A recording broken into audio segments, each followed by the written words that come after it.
आणि जर आपल्या देशामध्ये ह्या नीटच्या एक्झाम मध्ये असा जर फ्रॉड होत असेल तर ही नक्कीच चिंताजनक बाब आहे। नाहीतर आपण गरीबाचे स्टुडंट्स आहेत ना, त्यांना डॉक्टर होणं हे एक त्यांचं स्वप्नच राहून जाईल। नमस्कार, मी डॉक्टर गीता राधाकिशन कर्डिले।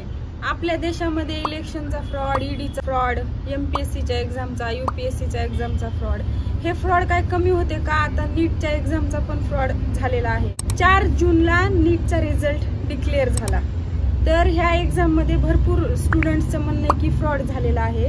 तर मी तुम्हाला मुद्देच सांगणार आहे की फ्रॉड कशा प्रकारे झालेला आहे।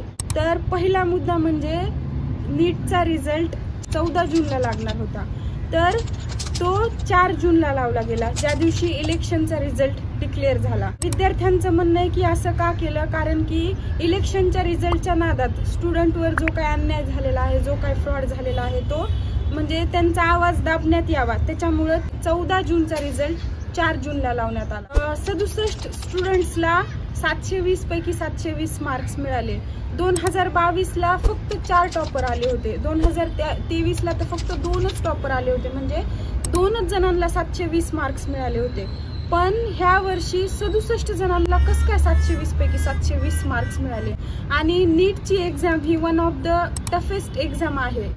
एकाच इन्स्टिट्यूट मधल्या 6 स्टुडंटला 720 पैकी 720 मार्क्स मिळाले, तर हे कसं शक्य? दुसरा फ्रॉड म्हणजे एका स्टुडंटने त्याचा रिझल्ट 4 जूनला चेक केला, तर 4 जूनला त्याचे 525 मार्क्स दाखवत होते, आणि तोच रिझल्ट त्यांनी 5 जूनला चेक केला तर त्या स्टुडंटचे मार्क्स 290 येतं।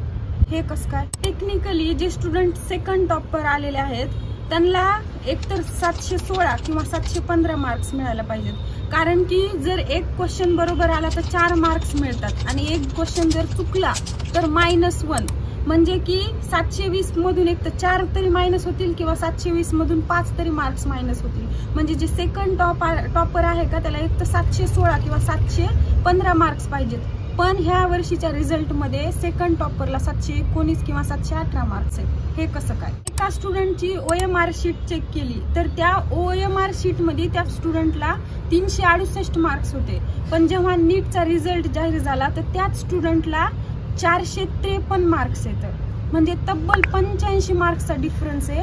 आणि 1 मार्क जरी कमी किंवा जास्त झाला तरी आपली रँक लाखो किंवा हजारोंमध्ये चेंज होती। तर विचार करा, 85 मार्क्स जास्त भेटलेत त्या स्टुडंटला, म्हणजे ज्यांनी खरंच अभ्यास केलेला आहे त्या स्टुडंटच्या मार्क्स मध्ये, रँक मध्ये किती फरक झालेला आहे। भरपूर स्टुडंटची परिस्थिती नसते तरी पण त्यांचे आई वडील त्यांना म्हणजे काबाड कष्ट करून लोन घेऊन डॉक्टर बनवण्याचं स्वप्न बघतात। आणि जर आपल्या देशामध्ये ह्या नीटच्या एक्झाम मध्ये असा जर फ्रॉड होत असेल तर ही नक्कीच चिंताजनक बाब आहे। हे मला वाटते हा परिणाम आपण एज्युकेटेड, म्हणजे जे लोक एज्युकेटेड नाहीत, त्या पदासाठी योग्य नाहीत, त्या लोकांना आपण सिलेक्ट केलेला आहे। त्याच्यामुळं इथून पुढं इलेक्शन मध्ये म्हणा किंवा कुठल्याही गोष्टींमध्ये योग्य लोकांना सिलेक्ट करा, नाहीतर आपण गरीबाचे स्टुडंट्स आहेत ना, त्यांना डॉक्टर होणं हे एक त्यांचं स्वप्नच राहून जाईल। मेडिकलच्या रिलेटेड इन्फॉर्मेटिव्ह व्हिडिओ बघायचे असतील तर ह्या चॅनलला सबस्क्राईब करा, लाईक करा, आणि जास्तीत जास्त हा व्हिडिओ शेअर करा। Thank you so much.